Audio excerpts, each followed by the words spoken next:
Good evening and thank you for joining us for KREM 2 News at 5. I'm Mark Hanrahan. Whitney is off tonight. We begin tonight with some breaking news. Spokane Falls Community College is in lockdown after a reported shooting nearby. Spokane police say they received reports of gunshots during a fight in a parking lot near North Holy Names Court and West Wistocks Way. Police are now searching for the suspects in a nearby wooded area. SFCC says they will remain on lockdown until SPD says it is safe. This is a developing story. We'll bring you updates just as soon as we learn more. Today, Spokane Mayor Lisa Brown addressed the state of downtown Spokane at an event hosted by the Downtown Spokane Partnership. It touched on topics like innovation and safety. KREM 2's Nathan Hyun was at the event and tells us what he learned. While the message was clear this morning, downtown Spokane is growing and getting better. I'm by the downtown core where over the last couple of years, more businesses have entered and foot traffic has increased. It's a unique time in downtown Spokane. We're working on a lot of projects. Emily Cameron is the CEO of the Downtown Spokane Partnership, the organization that hosts the annual State of Downtown. It's like every downtown across the country right now, we're facing challenges, but we also have opportunities, and that was a big part of the focus this morning. DSP said coming out of the pandemic, one of the main focuses for the city of Spokane was tourism, and last year, tourism was one of the driving factors for Spokane's economy. In 2023 alone, nearly $1.5 billion was brought in from visitor spending. And it's a super accessible city too. It's that size and scope and scale. You can get in and out and go to things. Carl Kolb is the general manager for Kaufman Engineers, a business in downtown Spokane. Kolb has lived in Spokane for more than 20 years. We made the decision to move from across the river into the downtown core very intentionally. We made an intentional point to get involved in local businesses. But it's not all positive in downtown. Just earlier this month, the mayor of Spokane declared an emergency to address the opioid crisis in Spokane. What that emergency order allows us to do is to tap in more quickly and move more quickly. As the weather gets warmer, more unhoused people are expected out on the streets, which increases the risk of drug use. In her address, Mayor Lisa Brown said it's one of her main priorities to clean up the streets. For people we are relocating from the Division Street corridor through the right-of-way encampment resolution program. Another major focus from the state of downtown is the increase of downtown businesses and housing developments. We're launching a second year of grant funding for small businesses to improve and expand their storefronts. Since 2015, $1.3 billion of public and private business investment has made its way downtown, with more to come. The Downtown Spokane Partnership says the city's growth is just starting. I'm told more restaurants and attractions are expected to come into Spokane later this year. In Spokane, Nathan Hyun, KREM 2 News.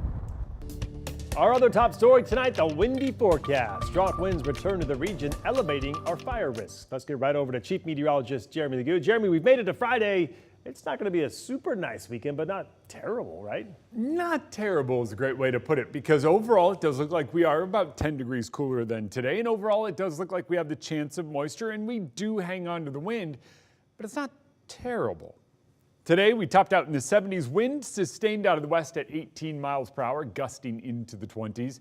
That gusty wind has fanned the flames of some of the ongoing fires across the region, and it is still elevating our fire risk despite those temperatures being in the 70s. So just be vigilant, be careful, don't burn slash piles. It's that type of weather pattern. I would say the same goes for tomorrow, despite rain moving back into the region.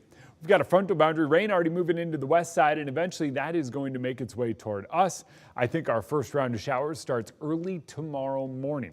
We will wake up to that. What winds up happening is those mainly stay in North Idaho, and then we move into the afternoon where we get scattered showers and isolated thunderstorms across eastern Washington.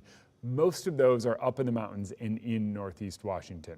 Eventually those work their way out, and as we move from Saturday to Sunday, what winds up happening is we get more scattered showers, those not near as widespread. So I'm going to go ahead and call Sunday mostly sunny with a few isolated showers. Monday, we'll hang on to that chance of showers, and then eventually we'll turn the corner, but it looks like the worst of it arrives just in time for the weekend. All right, sounds good, Jeremy. Thank you very much. Those gusty winds fanning the flames for wildfires in our region. Right now we are tracking 3 burning across the region, including one in southeastern Washington. Whitman County fire crews are battling a 300-acre canyon fire on Mawai Road near the Nisqually John Landing. Access to the water on the Snake River will be shut down while crews work to put the fire out. No word yet on evacuations there. Meantime, in Chelan County, the Pioneer Fire continues to grow. The fire is now nearly 1,800 acres. Now evacuation orders have been expanded. There are new level 3 go now evacuations from Rex Creek to north of Moore Point. There are also level 2 and level 1 evacuations still in place. That fire is burning on the north shore of Lake Chelan, about 30 miles from the city of Chelan. Meantime, back at home, all evacuations have been lifted for the Grove fire burning in South Spokane County. That fire is still just about 25% contained and has scorched 75 acres. At last check, there were 7 outbuildings destroyed in the fire.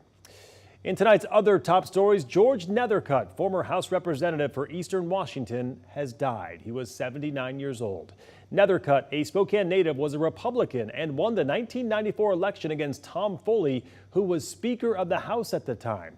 He also had won 15 elections. No one had defeated a sitting Speaker of the House since the Civil War. Nethercutt served in the House for 10 years. We did receive a statement from the chairman of the Washington GOP, Jim Walsh. He says, quote, George Nethercutt was a good man, focused keenly on what mattered most to the people he served. Today's politicians should take a lesson from how he worked, unquote. New dramatic police body camera dash video shows a high-speed chase and shootout along I-5. In April, there was a multi-state manhunt for a man accused of murdering 2 women in South Central Washington, then abducting his 1-year-old child. He's going to go ahead and take off from us. We're in this. Got a pursuit going southbound. Oregon State Police spotted 39-year-old Elias Hooser driving along I-5 near Eugene back on April 23rd. You can see police try to rear-end his car twice with that pit maneuver there. Seconds later is a shooting between Huizar and officers. Nobody was hurt during the initial shootout. He crashed a few miles away, and when police caught up with him, they found him dead. The 1-year-old child was found safe in the car. Fentanyl, cocaine, and meth. That's what an inmate allegedly tried to smuggle into the Spokane County Jail earlier this week. According to court documents, Galvin McGregor was in his cell when correctional staff found someone on the ground level hoisting a bag into his cell. Court records show after removing McGregor from his cell, the correctional sergeant pressed on the window to make sure it was secure, and that glass fell on the ground, leading to a total of $5,000 in damages. Law enforcement arrested McGregor and charged him with malicious mischief.